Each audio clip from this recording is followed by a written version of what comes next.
Before we do our chalice lighting this morning, I want to take a moment and recognize two wonderful folks who are wrapping up their time with us at 2U. Reverend Karen Madrone and her wife, Michelle Giorgi, have been instrumental in our children's program. They've made such a big impact in a short amount of time, and we celebrate Reverend Karen as she goes on to a new ministry at the Unitarian Universalist Church of Farmington in Michigan, and we thank them for all of their gifts to our church. So join me in taking a moment to honor these wonderful women.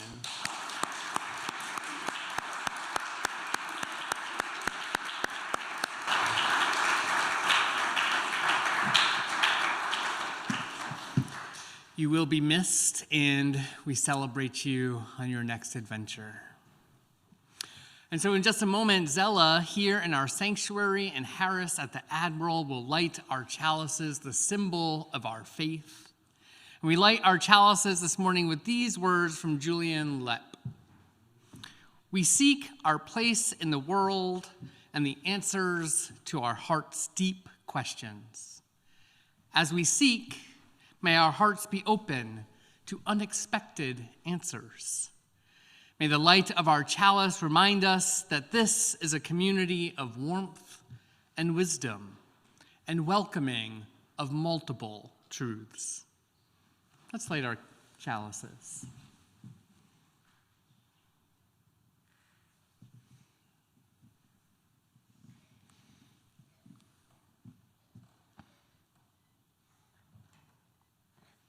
Beautifully done. Thank you. I invite you now to rise in body and spirit and join me singing our opening hymn, number 1008, When Our Heart is in a Holy Place.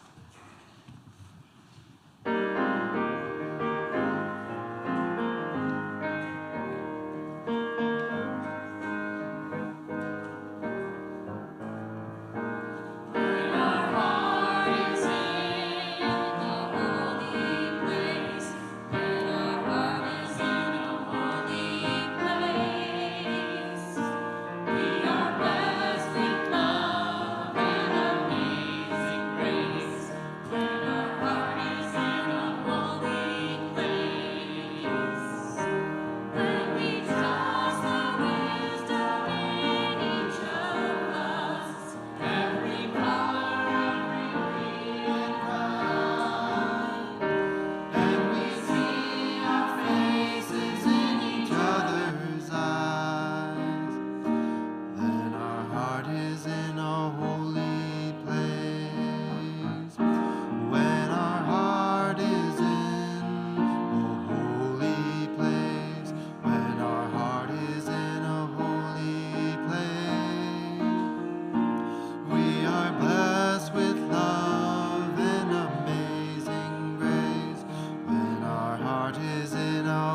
The words will be on your screen shortly. Cool.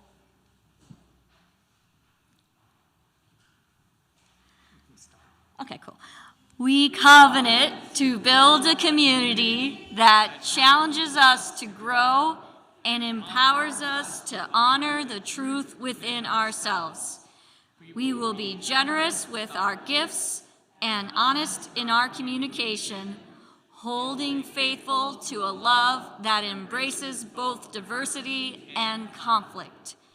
Called by our living tradition, we will nurture spirituality within a vision of the eternal, living out our inner convictions through struggles for justice and acts of compassion. Hymn, Spirit of Life.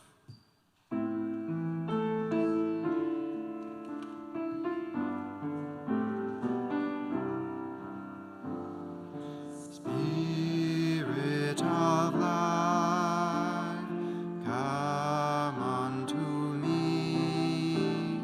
Sing in my heart all the stirrings of compassion. Blow in the wind, rise in the sea, move in the hand, giving life the shape of justice. Roots hold me close, wings set me free. Spirit of life, come to me, come to me. Seated.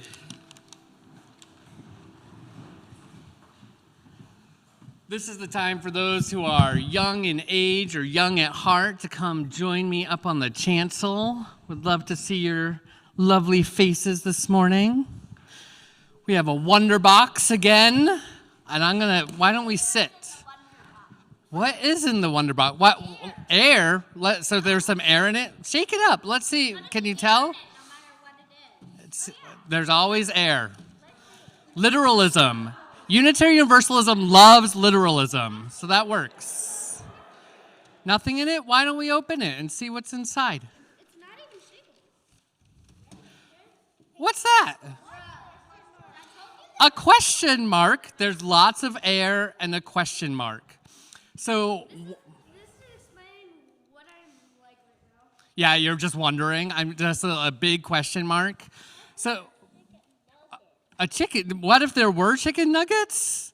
That would be yummy. I'm a vegetarian and I cannot have chicken nuggets. So, okay, I see. Well, so as Unitarian Universalists, our religion, what if there was pizza? So many different wonderings. As we like to say that there are so many questions that we have to ask, that we wonder together, is there a God? I don't know. Do you know? We wonder and ask big questions. We say, what are we doing with these lives of ours? What are we doing? What is our purpose? How do we go about doing love and justice and connecting with one another out in the world? And so I'm wondering, when you ask questions, what types of questions, big and small, do you like to ask? Here, a little way to make it. Well, can you answer my question? What kind of questions you like to ask? What questions come to mind for you? One of my questions is how to defy the laws of physics. How do we defy the laws of physics? What an excellent question. Airplanes do actually. So, I don't know that they do, but Actually go up when they're supposed to go down. well, it's amazing. Your expertise in physics is impressive. I have an answer. You have an answer to our question? I have an answer to the question about if there are gods or not. Okay, you have an answer to the question of if there are gods or not. The answer is maybe. The answer is maybe. Agnosticism, very much welcome in our congregation. Absolutely. Maybe there are. Who knows? Who knows? What do we think? Maybe. You have a question? What is your question, Noah? I think air goes up. I think air goes down and it's supposed to go up. If air goes down, it's supposed to go up. Air can't move. Air does move. We're doing so much wondering about science. I am not a scientist, so I can tell you absolutely nothing about whether you're true or not. Ben, I'm wondering, do you have any questions about Unitarian Universalism? Yes, I like to ask questions about political theory and grammatical theory and religious theory. Ben likes to ask questions about political theory, grammatical theory, religious theory, and so much more. Very UU appropriate. And any other questions that people like to ask before we head off to classes? Something to tell you that's really interesting. Oh, something to tell me that's really interesting. Do tell. I know how to ragdoll. I don't have any idea what that is, but excellent. Well, oh, look at that. Well, so we're going to keep asking questions together as we head off to our classes, and I hope that you have a wonderful Sunday school. And why doesn't everyone join me in singing our children off to their classes? Peace, go now in peace.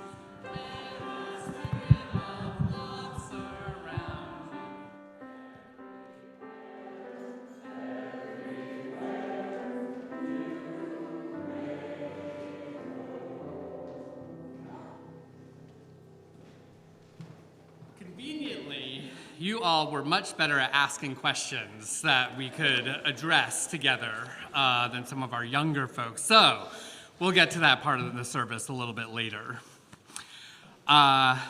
Each year, we all make a commitment, a pledge to support the ministry of our church.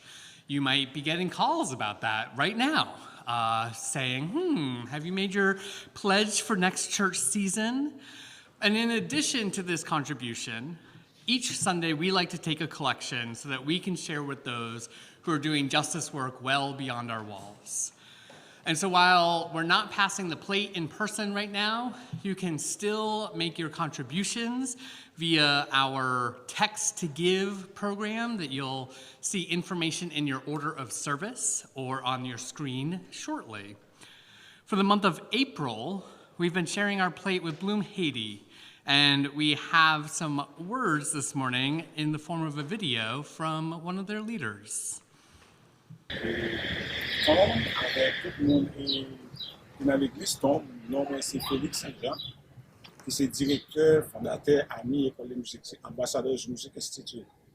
L'école ça que nous avons formé dans la zone de la plaine, c'est pour nous aider des jeunes et dans la zone qui a des difficultés et parce que zone c'est une zone de non-droit, zone de non-droit aussi zone si nous dans la rue, si nous dans le banditisme. Et nous avons fait pour nous être capables d'aider avec jouer un instrument de musique. Et à l'aide du programme musique, il y a un peu de gens qui pour des professeurs de musique, qui ont enseigné dans les meilleures institutions qui viennent à travers Haïti.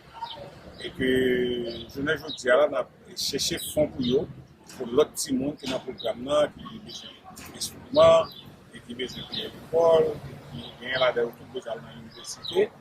Et que les malades ont besoin de soins, c'est pour les raisons ça qui fait que nous cherchons des dons partout que côté nous venons. Et que ces dons ça et par rapport avec Tom, Cloris, qui c'est les amis, et que c'est manager l'école ça, et que c'est pas lui-même que nous venons en pile aide à travers les groupes Haïti, qui aident nous en pile au niveau instrument, et qui même des milliers pour faire quelques professeurs dans le programme ça. Et que pour faire vidéo ça, programme ça, c'est un programme qui est des jeunes en pile, dans la zone d'appel, et ce n'est pas zone d'appel seulement, Cité Soleil, des cabarets, et toute zone qui entoure le programme, et le programme ça est des jeunes en pile. Et le programme ça est des jeunes et contre la drogue, ne pas tomber dans la drogue, ne pas tomber dans la prostitution, ne pas tomber dans ça, la délinquance juvénile. Tout ça, c'est ça que la musique fait, c'est pouvoir la musique ça. Et que c'est pour ça que nous avons créé l'école musique là, pour aider les jeunes qui sont dans la zone. C'est en résumé, c'est ça, et que nous espérons que ça suffit pour que les chrétiens qui sont dans l'église comprennent la situation Haïti, qu'on a une situation plus difficile que jamais avec le problème de sécurité, mais nous connaissons qu'avec aide bon Dieu et que toute bagarre est fait. Merci. Now I invite you to join me in reading our offertory words. The words are printed in your order of service and are on the screen. This church is the community of ourselves. Its energy and resources are our energy and resources. Its wealth is what we share. As we contribute to the life of this community, we affirm it and enable its participation in the larger world around us. The offering will now be generously given and gratefully received.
I invite you now, wherever it is that you are, here in the sanctuary, at the Admiral, at home, wherever you might be, and join me in the spirit of prayer or meditation. Let's begin by breathing together. Try relaxing the muscles in your shoulders. Release that tension that gets built up in your neck. Remember to unclench your beautiful jaw and rest into your beautiful body.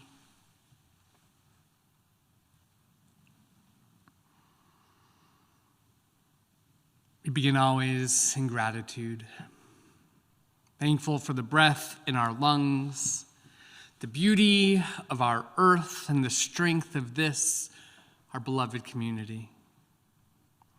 We hold in our hearts those who care for family in ill health, those who live with grief or chronic pain, those struggling with addiction or illness, seen and unseen. We are with you. For parents and teachers and all those whose primary spiritual practice is the care of children, we are with you. We pray for our neighbors in prison, for those who are struggling to stay afloat in the midst of poverty, thinking particularly of those in tents around our city. We are with you. We pray for all those living in harm's way, especially those navigating gun violence. Pray for our planet and commit to work that will lead us away from the harms of climate chaos. And as war continues to rage on, we pray that wisdom, compassion, and empathy guide the leaders of our world. May they and we be instruments of a just and lasting peace.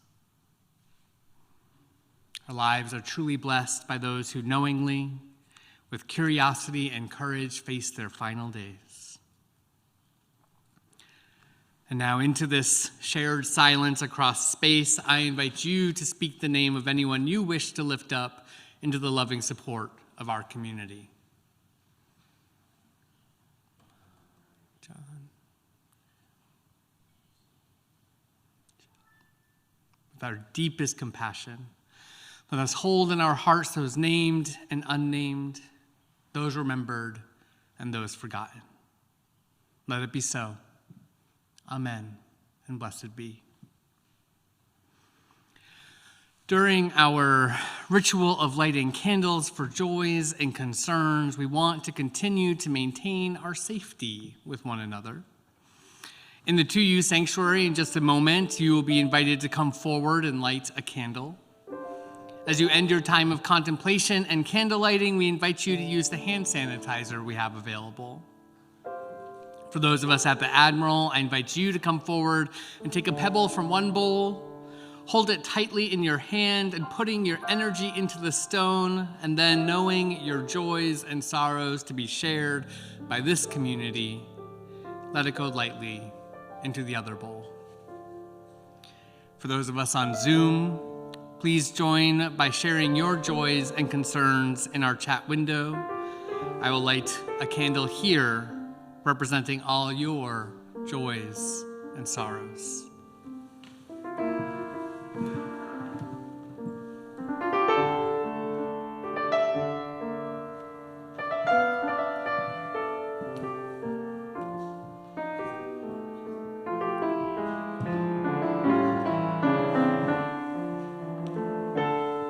You may come forward.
our shared joys, celebrations, concerns, and sorrows close to our hearts. Gail, would you share our first reading, please?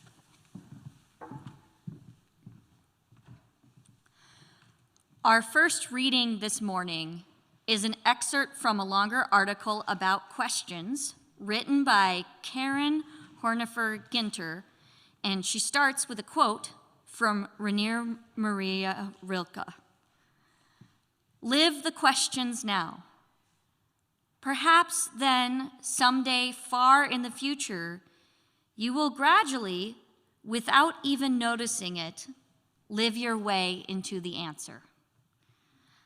I love the idea of loving questions, seeing the potential beauty that they contain. I don't think we always give questions the time and the attention they deserved, often mistaking them as being mere stepping stones to an answer. We also abuse questions in our everyday way of relating to them, presenting words under the guise of an inquiry when in fact we're only trying to make a point. I know I'm guilty of this in my own home, asking my children if they've brushed their teeth or finished their homework or eaten all their dinner before moving on to dessert. Asking the dog if he shredded the paper towel in hopes that he'll admit his guilt. All these moments of undercover policing. But who am I really kidding? When used properly, questions have the potential to connect us to the world of another. A heartfelt, "How are you?" or "How was your day?" can become the bridge that keeps us in relationship to the lives of those we love. Sometimes, too, questions create a bridge within ourselves, allowing us to hear what's going on at a deeper level. We know when we've encountered a question that has this potential because it stays with us. Maybe for the day, maybe for our whole lives. It taps us on the shoulder to wake us up, or it wiggles its way in more deeply, opening us up to seeing things in a new way.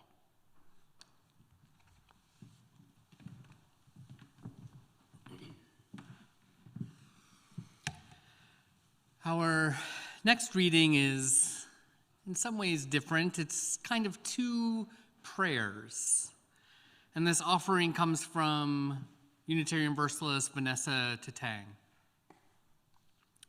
Dear Spirit, what is the meaning of life, the purpose for us living? Are we your playthings or your precious children? Were you lonely once in need of us? Are you lonely now? When we pray to you, why are our answers round about? Why do they come in mysterious ways that make us question, that make us doubt, that make us wonder how much is our own imagining? Why can we only perceive you in the image of others, in the sunlight, in the beauty and majesty of creation? What is your true form?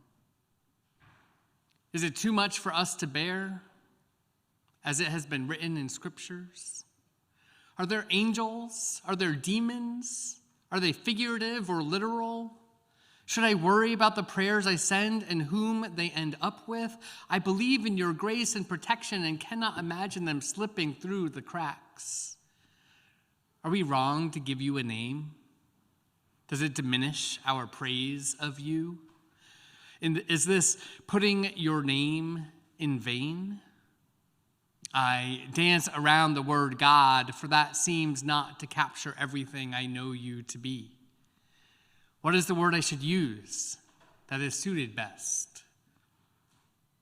Dear Spirit, I know I will not receive a word from you answering all of these questions. I know I should seek in unexpected places, even in my own thoughts, that you put in my mind for answers to these mysteries, some that are never meant to to be answered.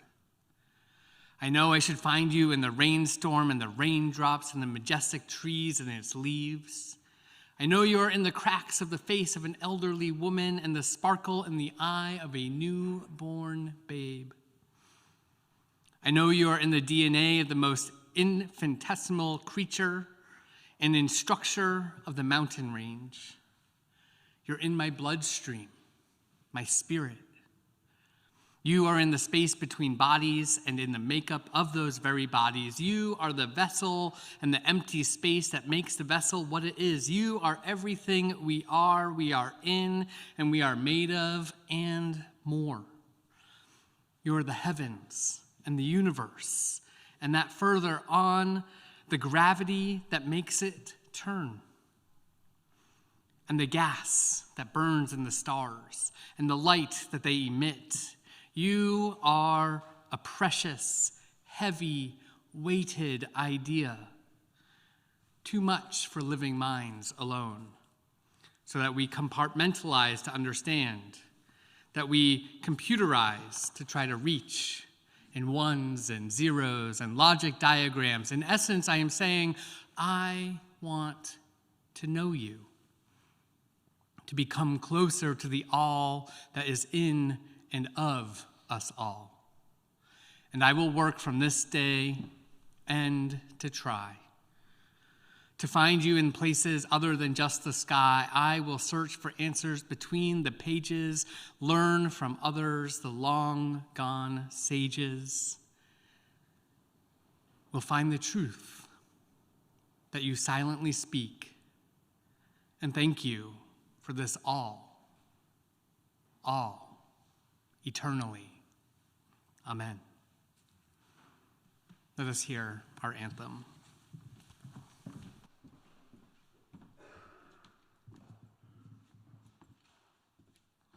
Hello, I'm over here now.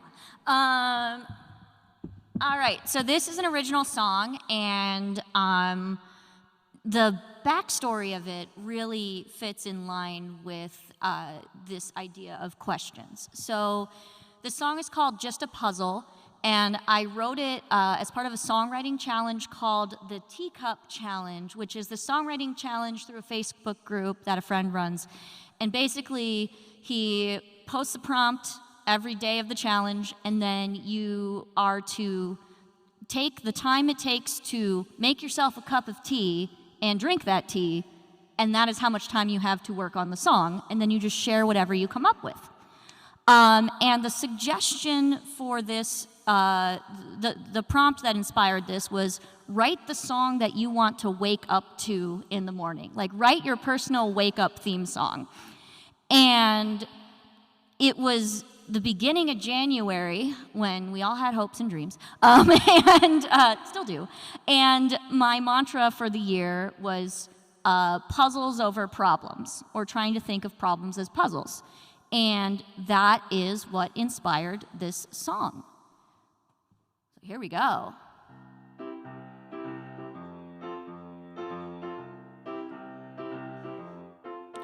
Good morning. It's time to feed the cat. It's a beautiful day. Well, actually, it's kind of foggy, but I guess it's pretty in its own special way. You have so much to do today, so much to get through today, but do it in your own way today. You have all the time you need, and any problem in front of you is just a puzzle.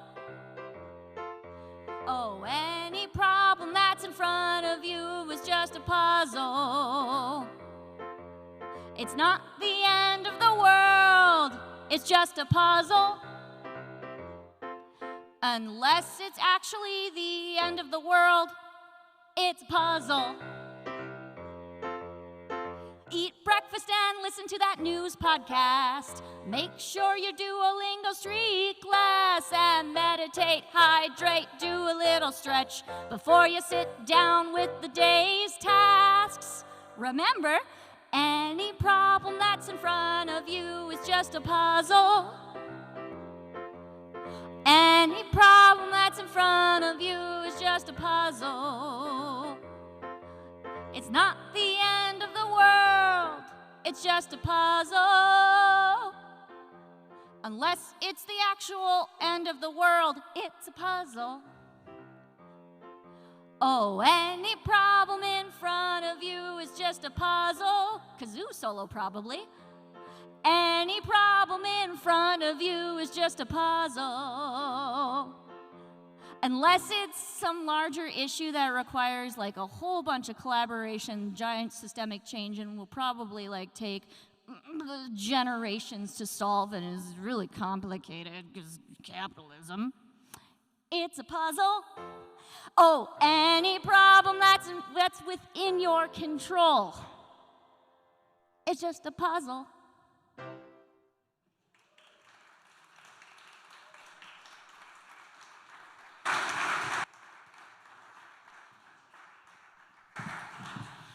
Thank you so much, Gail. So, I am a manuscript preacher. That is how I feel most comfortable. I write out my sermon word for word, and I feel comfortable standing in front of you to say the things that I intend to say. I thought about them, I edited them, I thought about them some more, I edited them a little bit more, and then I feel like, okay, we're gonna do a sermon. We're gonna have a service. It's all gonna work out. But there are other ways of also doing sermons. Extemporaneous preachers are those who get up and feel the Spirit and it moves them and they have a sense of some of the ideas they're going to come up with and then they run with them. And it can be beautiful. Extemporaneous preachers often make lots of eye contact and you can feel really warm and cared for by them.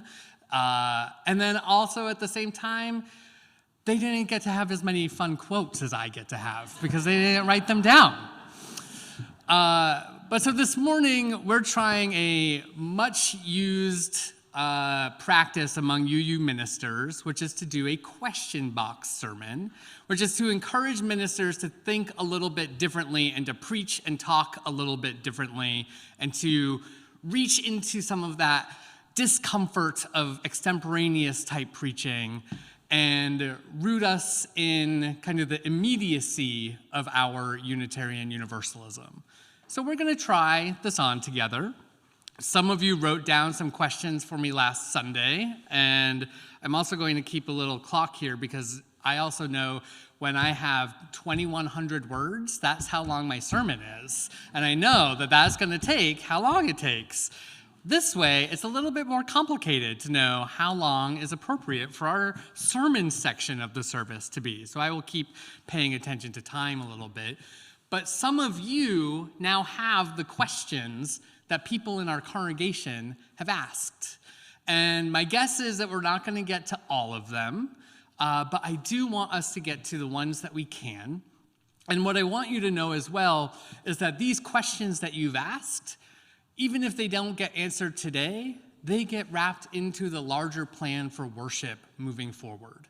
That worship is a collective experience. Sunday sermons are supposed to reflect the needs of the congregation.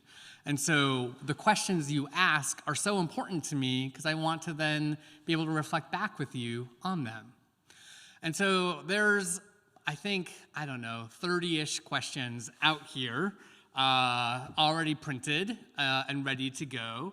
And so I'm wondering if someone who has one that you really want to hear some answers to would start us off. Dan Ashley. Is 2U living up to your expectations for sponsoring and doing social justice? So is 2U living up to my expectations? And I'm repeating the questions because people on Zoom and at the Admiral can't hear you from the back. And maybe also some people in the sanctuary can't hear you as well. So is 2U's work for social justice living up to my expectations? I think the most important part of how I would flip that question a little bit is it's not about my expectations of how we do social justice. It is about our shared expectations of how we do social justice. I would love for us to do all the justice work that there is to be done. There's also only 225 of us or so, and we have a lot of different things going on in our lives, a lot of things that move us, feed us, encourage us, and get us moving forward in the ways that we want to do church together.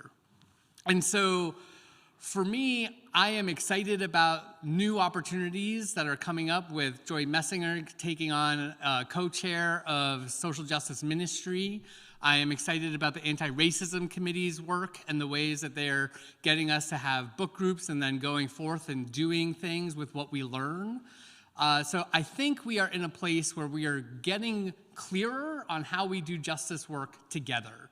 One of the things that's very true about 2U is that we have a lot of individuals in our congregation who do justice work in their lives all the time, and that they don't necessarily feel called to do justice work from their congregation. And I do think it's helpful for us, though, to figure out what it is that we can do as a church and create many pathways for us to engage in justice. Thanks, Dan Ashley, and thanks whoever wrote that question. Who has another one that you're really excited about? Rama. How do you stay hopeful and dedicated to action when there is so much badness every day going on in the world? And it feels that the United States cannot get its act together on key things like gun safety and reproductive health. So how do we stay hopeful when things are so hard, and in particular in the United States when we can't get it together around reproductive justice and gun violence and gun control? One of the people I look up to the most, Mariam Kaba, is quoted often as saying, "Hope is a discipline." That resonates for me. We have to work to feel hopeful. It's not something that just falls upon us like a waterfall. It's not something that just we stumble upon in the street. We might have moments where we kind of witness something that inspires us and we say, wow, I am hopeful because this campaign just won some beautiful successes. I feel hope because I just saw a young person engage with another young person with love and care and compassion and kindness. You might witness things that give you hope. And I think that one of the key pieces for us to rely on hope is to do the work of teaching ourselves to be hopeful, to make it a practice each day. To say, what is it about this world that gives me hope? Who gives me hope? What inspires hope within me? I'm a big fan of Jose Esteban Munoz, who's a queer theorist who talks about the need for us to create concrete utopias, and that we need to imagine worlds that have never been possible for us before. And that we do so with what he calls educated hope. That the hope that we have is shaped and influenced by the world that we live in. And the hope that we have is also shaped by the past and those who have struggled for liberation and freedom and love and justice long before us. So that's how, and also, sometimes hope is just hard to find, right? As we hear in our hymn. And we are searching for it, and it's not there to grasp. And I think that's part of why we come to church. And I think that's part of why we gather on Sunday morning, is to remind ourselves that there is hope, that we are building connections, that things are hard, and that we will get through it together.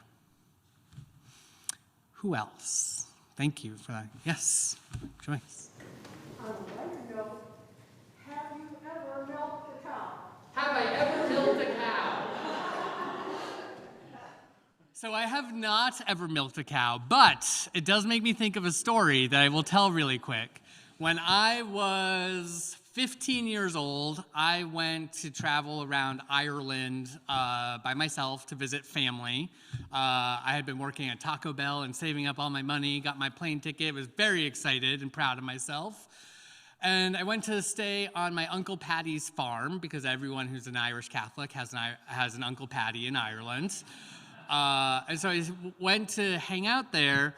And I grew up mostly in the suburbs of Massachusetts. I'd seen cows before, certainly. And yet I was running around and playing on the farm, and I stumble upon this, I don't know, significant herd of my uncle's cows. I was terrified. I just didn't know what to do. I thought they were gonna come at me. I froze. I got very scared. And then I realized that they were cows, and that we would all be okay. Me and the cows, everyone was gonna be fine, and so just made my way away. So I've never milked a cow, but I've certainly been threatened by one, or many of them. Barb.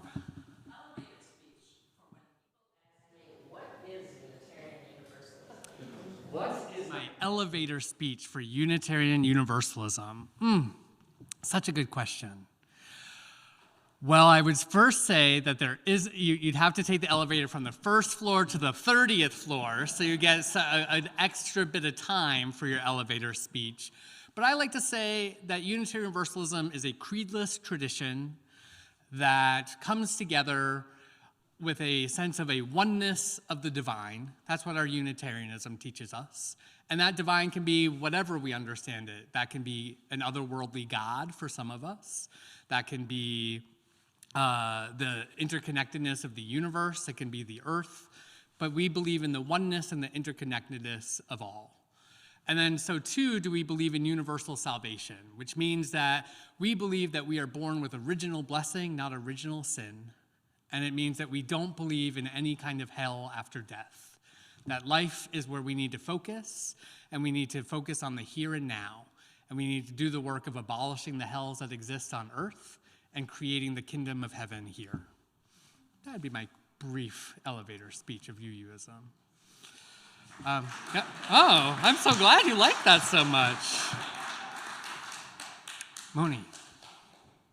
How do you view the Gadfly controversy and the defellowship of Kate Road and Todd Eckhoff? So how do I relate, what are my thoughts on the Gadfly controversy, Todd Eckhoff, and another person whose name I don't remember, you just said it. Road. Kate Road. I haven't followed Kate Road's story, so I don't know what's going on there. But for folks who don't know, the Gadfly Papers was a book that was written by who I would describe as a reactionary, anti-racist, white UU minister in the Pacific Northwest, who has been organizing with other, I would say, reactionary Unitarian Universalists who are afraid of what it means for us to do anti-racism work together, and are afraid of the changes and transformations that are happening across our denomination, where we are centering the voices of those who have been ignored for so long. And we are doing the work of transforming our religious community. There is nothing new about there being UUs who are not excited about anti-racism work. When in the late 90s and early 2000s, when I was working with youth, we had our anti-racism work shut down by the UUA as an institution because we were making too many folks uncomfortable with the work that we were striving to do around challenging white supremacy culture within Unitarian Universalism.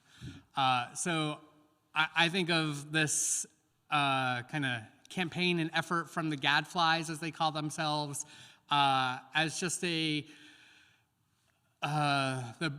dying breath of a movement within our faith community that is going away. Not fast enough, but is in the process of being replaced by a visionary Unitarian Universalism that centers the voices of marginalized communities as opposed to marginalizing them, as has been done for so long. That's my thought about Todd Eckhoff. Yes, Joy.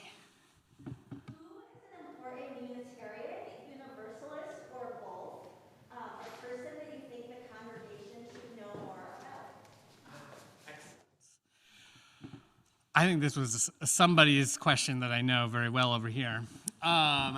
So there are so many different folks. I have a quote on my arm that I got when I was ordained that is attributed to, not correctly, but is attributed to John Murray, who was a Universalist theologian, minister, teacher, who had been, if you've gone through our new member class, you've heard me talk about him before, but he was based in England for many years, had a Universalist epiphany, and had been a Methodist preacher and changed his tradition so that he could preach the word of everlasting love and God's eternal grace. He ended up getting incarcerated for some money issues and spent some time in debtor's prison. He got out of debtor's prison and had some kind of other life living in England before he found himself in debt yet again and was about to be placed in prison, and he fled to what is now the United States. The story goes that he took a boat and was headed for Boston, but ended up in New Jersey. No one wants to go to New Jersey when you're trying to go to Boston, but it happens. It happens. I was born in New Jersey. I love New Jersey. It's okay. But so he was traveling on his way, and this is supposedly our only Universalist miracle, that he got stuck in New Jersey and arrived at Mr. Potter's farm, and Mr. Potter had built a chapel on his land waiting for somebody to come and preach a new word in his community. And so Mr. Potter says to John Murray, please, I think you are meant to preach at my church. And John Murray says, no, I'm done. I'm not preaching anymore. I've given that up. I'm not doing that. And so let's say that happened on Tuesday. And Mr. Potter said, well, if by Sunday, if you're still stuck here, will you please deliver a message for us?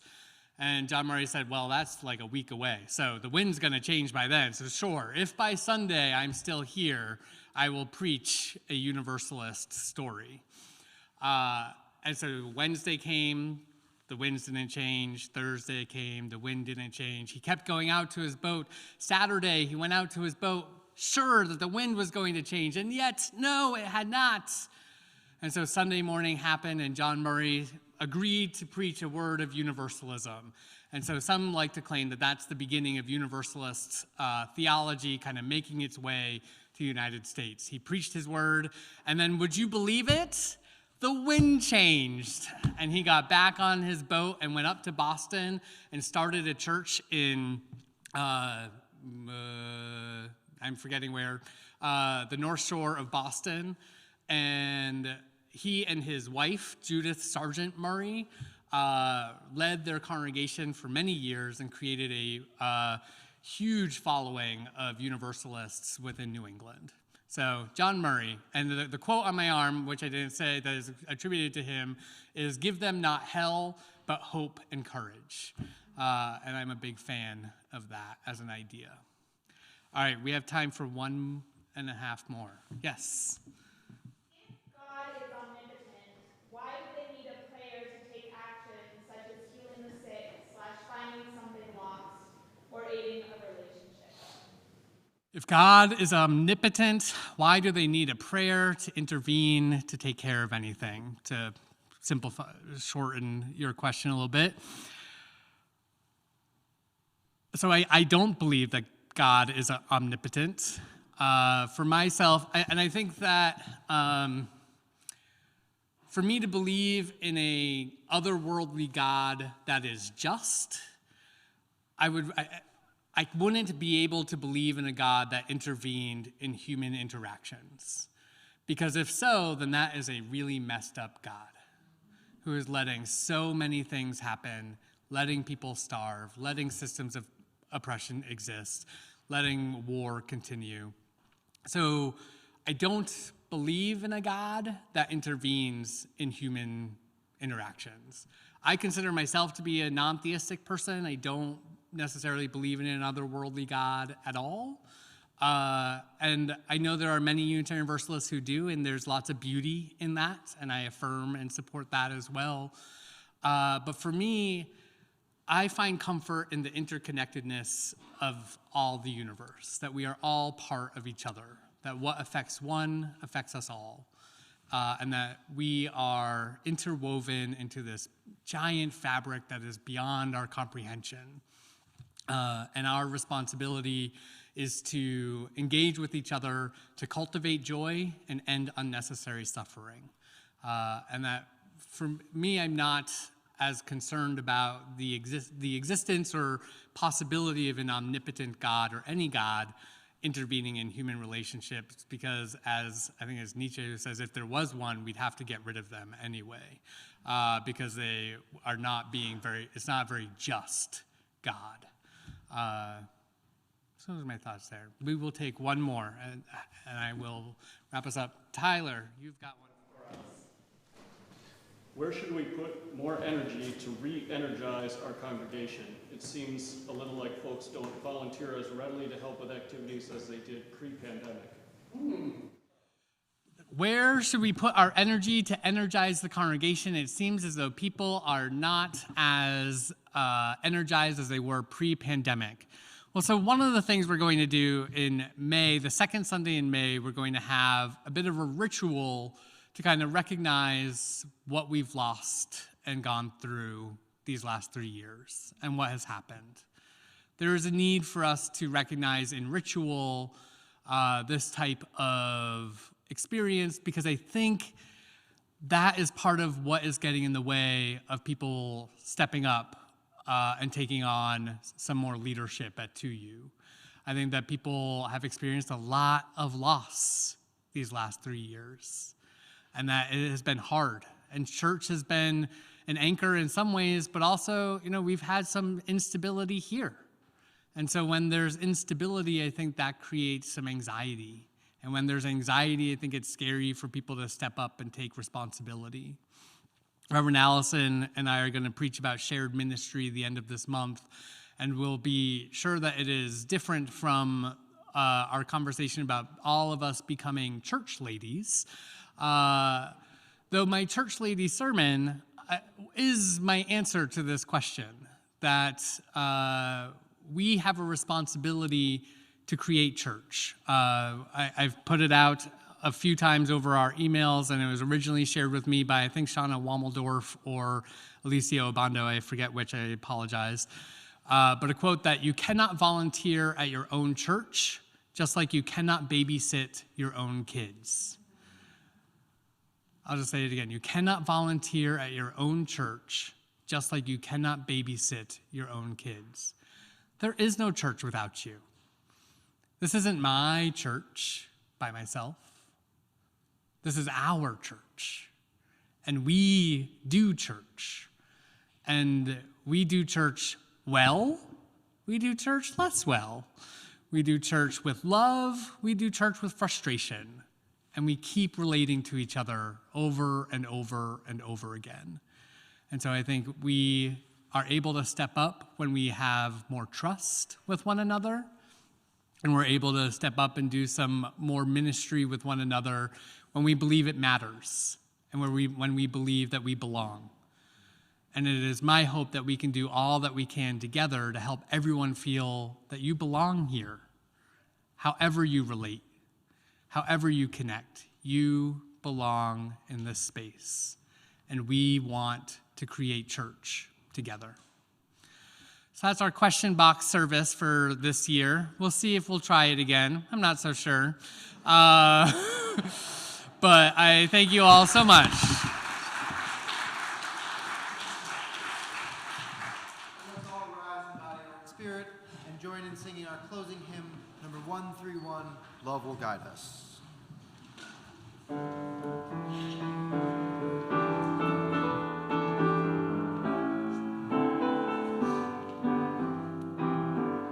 Love will guide us, peace has tried.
was when someone asked me what I thought and attended to my answer. Thank you, beloveds, for attending to my answers this morning. And may we all do the work of asking each other questions